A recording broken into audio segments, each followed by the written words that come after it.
Olá, pessoal do YouTube, Facebook, vai tudo aí, todas as redes sociais. Eu estou contente hoje, porque eu acabo de ler uma matéria que é o seguinte. São duas coisas que me deixaram contentes de ontem para hoje. Estou arrumando aqui o tripé. É o seguinte, ontem eu recebi um vídeo muito louco de agentes da aeronáutica em algumas estradas próximas de seus comandos, distribuindo marmita com orçamento da aeronáutica para os caminhoneiros que infelizmente não podem se dar o luxo de ficar em casa. As pessoas têm que trabalhar, a gente não é contra o trabalho, mas a gente também é a favor da vida. A vida vem em primeiro lugar, não o trabalho. Tá? Isso, a gente vive para trabalhar ou trabalha para viver? Responda essa pergunta e você vai saber se você vai ficar vendo esse vídeo ou se você vai desligar. Infelizmente tem pessoas que gostariam de estar em casa, mas que precisam estar na rua, trabalhando, ganhando dinheiro. Por quê? Porque o repasse do governo Bolsonaro está demorando para chegar, porque R$600 não dá para fazer tudo, porque deveria ter recebido uma parcela só com os 3 meses do Corona Voucher, R$1.800 de uma vez, ao invés da gente ter que ir lá mês a mês. A minha parcela, eu fui um dos últimos caras a me inscrever, a minha parcela, a primeira só saiu agora, já tem gente indo para a terceira. Então, não tem um bom trabalho sendo feito, a gestão de todo mundo receber uniformemente, isso não está acontecendo. Fora com que o formato de distribuição desse recurso também não está sendo legal. Ajuda, mas não define, compreende? Eu adorei essa ideia dos militares da aeronáutica fazendo isso. Isso, ao contrário de bolsonaristas que estão tentando mostrar que a aeronáutica está contra o confinamento, isso é mentira, tá? A aeronáutica em si, ela tem que seguir o que está dado na Constituição, né? Como a presidência da República também tem que o que está dado na Constituição. Todas as instituições têm que seguir o que está na Constituição.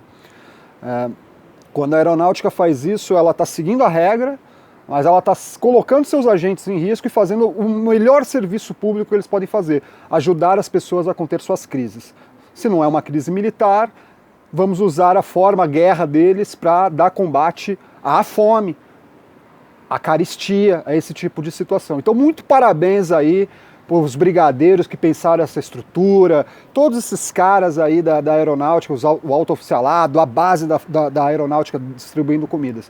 A outra coisa linda é o seguinte, o Zaloto, se eu não me engano, do Personalidade em Foco, Zaloto, desculpa se eu errar. Esse cara é um site chamado Personalidade em Foco. Ele está fazendo um conjunto de reuniões em que militares estão ouvindo lideranças políticas, de esquerda, de direita, de centro-esquerda, de centro-direita, e a ideia é ampliar cada vez mais. Qual que é o intuito da Personalidade em Foco e desses militares que aceitaram no início topar esse desafio com ele? A ideia é restringir a polarização. Por quê? Porque a polarização, ela existe no país, acho que desde que o país nasceu. Sempre teve gente que recebeu mais e gente que se incomodou com quem recebeu mais e queria receber um pouquinho mais. Então sempre teve esse jogo. Com o pêndulo da história, tem hora que a situação se acirra muito mais do que o comum. A gente vem vendo um momento de acirramento, de acirro das questões todas desde 2013. As pessoas estão muito revoltadas. Todo mundo ficou muito revoltado por algum período. E aí tem gente que consegue botar a mão no consciência e fala, pô, peraí, vou pegar um pouco mais leve. Tem gente que não, tem gente que vai pro pau e tal, e ofende, enfim, tudo bem. Os militares estão com esse pensamento de alguns, tá? Não são todos, porque também, entre os militares também tem gente que é babaca, vai ter gente que não é, entendeu? E nós temos, quando a gente vê que tem militar bom, que está querendo fazer debate, conversar sobre o que a gente está passando, a gente tem que valorizar. Né? Normalmente tem grupos aí que ofendem os militares, né? Tem desde o Olavo de Carvalho ofendendo os militares, chamando de melancia, né? Porque é verde por fora, vermelho por dentro. Como na esquerda tem gente que quando você fala militar, os caras tremem na base, tem um ódio, tem uma coisa que você fala, mano, não. Qualquer um que for governo esquerda ou direita não vai eliminar as Forças Armadas. Qualquer um que for governo esquerda ou direita não vai eliminar as polícias militares, as polícias civis. Não vai eliminar esses organismos, até porque são organismos, né, instituições civilizatórias, civilizadoras da pátria brasileira. Então elas precisam estar sempre por aí, protegendo o nosso território, protegendo as pessoas, enfim, tudo bem. Essa é a função social desses elementos. Então o Zaloto, ele reuniu uma galera e eles ouviram, por enquanto, o Amoedo, o governador do Rio Grande do Sul, Eduardo Leite, o Geraldo Alckmin e acho que o Luciano Huck. Eles agora, até o próprio Zalotto falou que eles vão começar a ouvir agora a gente até da esquerda. Eu acho, sinceramente, que eles têm que ouvir o Ciro. Com tranquilidade. Até pelo seguinte, o Ciro se define como um cara de centro-esquerda, mas quem realmente gosta do Ciro Gomes, estuda o que ele pensa, tenta estar em contato sempre com a informação dele, e percebendo também as origens do trabalhismo, que não são exatamente de esquerda ou de direita, é quase uma política ambidestra. O trabalhismo é a escola mais completa de política que a gente tem no país e no mundo, principalmente no Brasil. É um pouco diferente do trabalhismo daqui dos outros trabalhismos, o trabalhismo de Israel, o trabalhismo da Inglaterra, o trabalhismo alemão. Nós temos uma outra conformação, porque o trabalhismo aqui ele foi revolucionário e reformista ao mesmo tempo. De acordo com o que acontecia, era pragmático assim, de acordo com o que acontecia no exterior do trabalhismo, o trabalhismo virava a chave. Então vamos revolucionar, não, então vamos reformar, então cada momento é um momento. Só o trabalhismo tem isso. Você não consegue dizer isso de comunistas no Brasil, você não consegue dizer isso de integralistas no Brasil, você não consegue dizer isso de sociais-democratas, nem do PT, você não consegue dizer isso de quase ninguém, só do trabalhismo. Aliás, de ninguém, só do trabalhismo.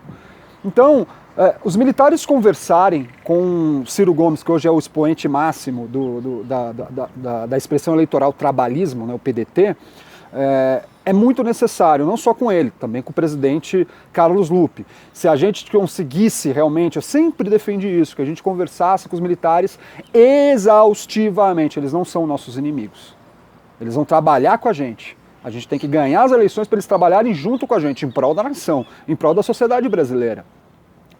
Se a gente conseguir evoluir as comunicações para militares, policiais civis, a gente tem que fazer isso de maneira estadual e até municipal. Nada impede que a direção estadual aqui do partido, então o Lupe é um presidente nosso do estado, mas ele está no Rio de Janeiro, né? Então ele não vai estar aqui sempre, ele vem uma vez por mês e tal. Mas aí tem lá Gleide Sodré, tem Antônio Neto, tem o Sebastião Almeida, tem o outro cara, ai meu Deus, esqueci o nome do cara que já foi deputado lá. Tem esses caras, por que não conversar com os comandos estaduais? Do exército, da marinha, tem que conversar, porque é isso que um partido faz, um partido decente faz isso, vai e conversa com as pessoas, não só com o povo, não só com sua base eleitoral, não só com o seu sindicato, ou só com o seu movimento estudantil, não, com todos, conversar com todos.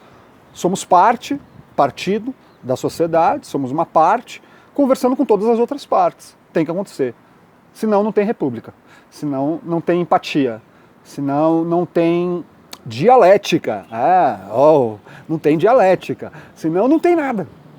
Não tem controverso, não tem contraditório, tem que conversar. E temos que, conversando, chegar num meio comum. Eu penso muito disso, é muito importante. Eu acho o seguinte, Zalotto, se estiver ouvindo isso, vou tentar te procurar para te mandar esse vídeo. Procura o Ciro para trocar uma ideia, cara. Porque e os militares também, que aceitem, né, essa conversa com o Ciro, porque nós somos uma esquerda, se vocês quiserem definir assim, mas tudo bem. Eu não gosto de me definir de esquerda ou de direita, eu sou um trabalhista e estou do lado certo da história, sempre estive, e todos os outros trabalhistas também sempre estiveram. Mas se vocês gostam de definir as pessoas dessa maneira, esquerda, direita, porque para mim é nacionalismo contra entreguista, né? Essa que é a questão, a nação e os outros, né? Mas os outros não são inimigos, só que eles não têm que ser agraciados. A questão é ouvir. Porque o Plano Nacional de Desenvolvimento, defendido por Ciro Gomes, pensado lá por Mangabeira Unger, por Marconi, por Benevides, o plano atual, tá? Pelo Gustavo Castanhon, por outros pensadores por aí, o pensamento desses caras, reunidos aí na figura do Ciro, que também pensa muito o projeto, não ofende em nada as Forças Armadas, em nada. Remete à institucionalidade. Então quando o Ciro fala, tem que voltar para a caixinha, não é dos militares que ele está falando de todo mundo. Ninguém pode extravasar o que é institucionalmente dado na Constituição, senão é inconstitucional. Atrasa processos, afeta as relações exteriores, uma série de coisas, faz a população perder confiança nas instituições. Se pensar pelo lado da industrialização ou da reindustrialização, cara, os primeiros beneficiados de um processo de reindustrialização nacional serão as Forças Armadas. As Forças Armadas são um elemento fundamental no PND, no Plano Nacional de Desenvolvimento. É um elemento fundamental para você poder ter a sua farda, meu soldado, meu guerreiro, feita aqui no Brasil e não por outro país. Seja qual país for, não importa. Para você ter seu equipamento aqui, para que o carro saia daqui para alimentar vocês.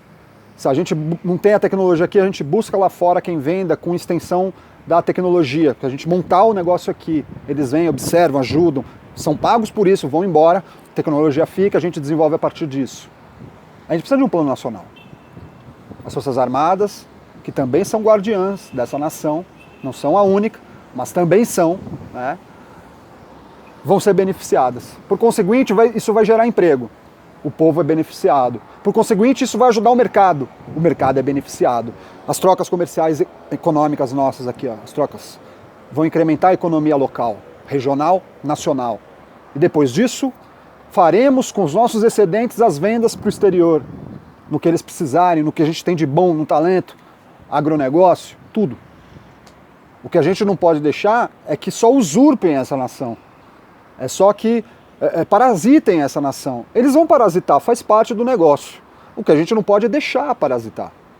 Não é tratar como inimigo, mas não pode deixar parasitar. E não pode deixar também que entreguistas brasileiros, entre eles alguns militares, achem que isso é anormal. Isso não é normal. O Brasil está sendo vilipendiado, roubado há séculos. E a gente não pode deixar isso acontecer. Aliás, as Forças Armadas fizeram uma república para substituir um modelo arcaico, escravocrata, baseado apenas no café e na cana-de-açúcar no Nordeste, que era o modelo do Império. Um modelo que já estava atrasado para a época, fizemos então a República. A República também teve seus atrasos, a gente já está lá indo para a sétima, estamos na sexta República, né? Somando as constituições, seria isso, teríamos que ir por uma sétima, mas estamos na sexta, tudo bem. Temos que dar manutenção, ou melhorar, ou avançar para uma sétima República, uma sétima Constituição. Estão entendendo? É por aí. Então, fiquei muito contente com essas informações. Eu gosto quando os militares observam que eles têm que conversar. Ainda bem que os militares não estão todos, como dizem os bolsonaristas, que estão todos com eles. Ainda bem que vocês não estão. Porque o Bolsonaro é o atraso.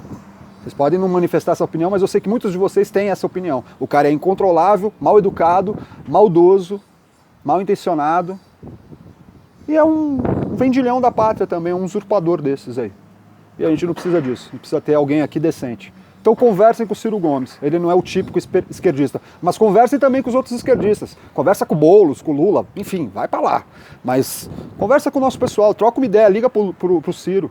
Não é difícil de encontrar o contato dele se vocês trabalharem com seriedade. Valeu? Então acabou ficando aí 12 minutos, né? Tá bom, legal. Então, tchau, um abraço.